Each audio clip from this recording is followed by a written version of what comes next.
Hi, this is Cathy Goodwin, and today we're going to talk about yet another way that career change stalls. This one is hitting a wall. This is what it feels like. You come against something that is so big and so solid, you cannot imagine going over, around, or through it, or even tunneling under it. It just is stopping you from reaching your goals. Symptoms of hitting a wall are that you are sending out resumes by the bushel or sending out letters or doing networking over and over again, and you're not getting a response. You have the sense that you've been doing this for a while. Maybe you've been networking for 6 months or a year, and you say, okay, I've been doing this over and over again, maybe even 5 years, but it's not really 5 years experience. It's really 1 year repeated 5 times because you're doing the same thing over and over and you're not seeing results. You cannot imagine moving on. You feel so trapped in your current situation, you just cannot imagine being anywhere else. The first step is to step back from your job, your present situation, because if you're so close to it, it's hard to come up with ideas to get past the brick wall. So take a step back, and this might mean by some kind of a vacation. It might mean distancing. It may be just a whole different perspective. Sometimes when you talk to someone who is not connected with your career, you realize that, hey, not everybody thinks like this. Because when you're around people in a field, they all think a certain way. When I was in academia, everybody talked about getting your articles into the top journals.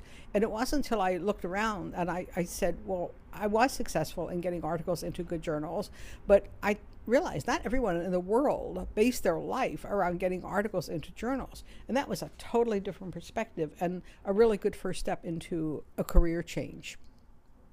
Step 2 is to do something different. And it might mean taking up some kind of, I hate the word hobby, but that's what it amounts to. Something that you haven't done before that is fun.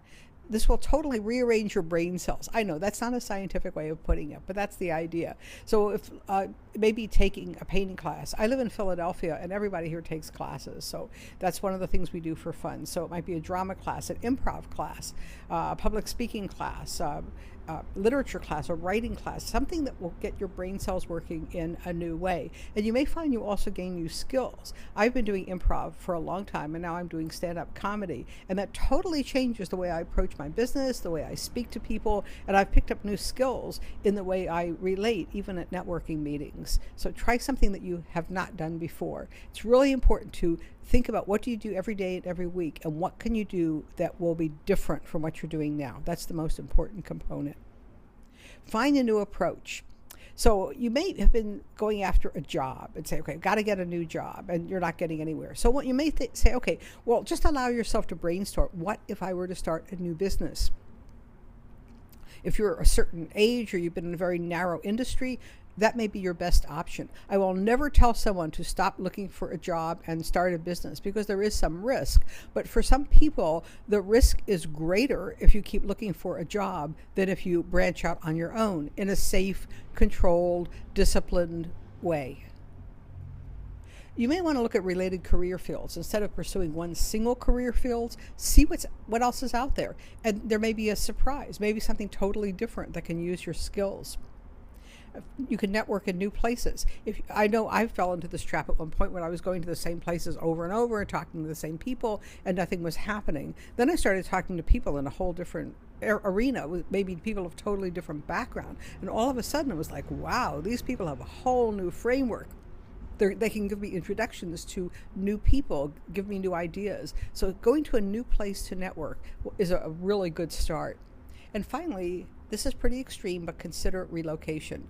A lot of times when people think, I need a new career or a new job, it's not about the career or job, it's about where they live. I have been amazed at how many times someone moves and goes to a new city or even a new country and says, I really like what I do. It's just that I didn't like doing it where I was. And there are a lot of good reasons for that. And that's pretty extreme, but I would never say just, hey, pick up and move, because that could be disastrous. But with some planning and with some thoughtful consideration, that may be just what you need to ignite a career change. And sometimes when you're in a new place and you feel comfortable and you're happier, you'll be more comfortable taking risks, reaching out to people, and making the kind of career change that gets you to where you want to be. So the ultimate goal is to find a hole in that brick wall, see all the white space, and crawl through to the other side. If you'd like to talk to me about this, I would suggest you go first to my website, midlifecareerstrategy.com. And then I also have a career session program where we meet and we talk at quite some length about your career situation. And there's some follow-up email opportunities that go along with that. People have found that extremely helpful. Instead of working with a consultant for 3 months or 6 months or a year, a lot of people find that 1, 2, or 3 single extended sessions really get them to where they want to be. So I'd encourage you, if you're thinking in along these lines, to look at these opportunities, because I would just love to talk to you about this. I'm totally passionate about helping people make career change in a comfortable and safe and exciting, adventurous way. Thanks so much for joining me today. I look forward to seeing you on future videos, and hopefully we'll be talking sometime during one of my consultations.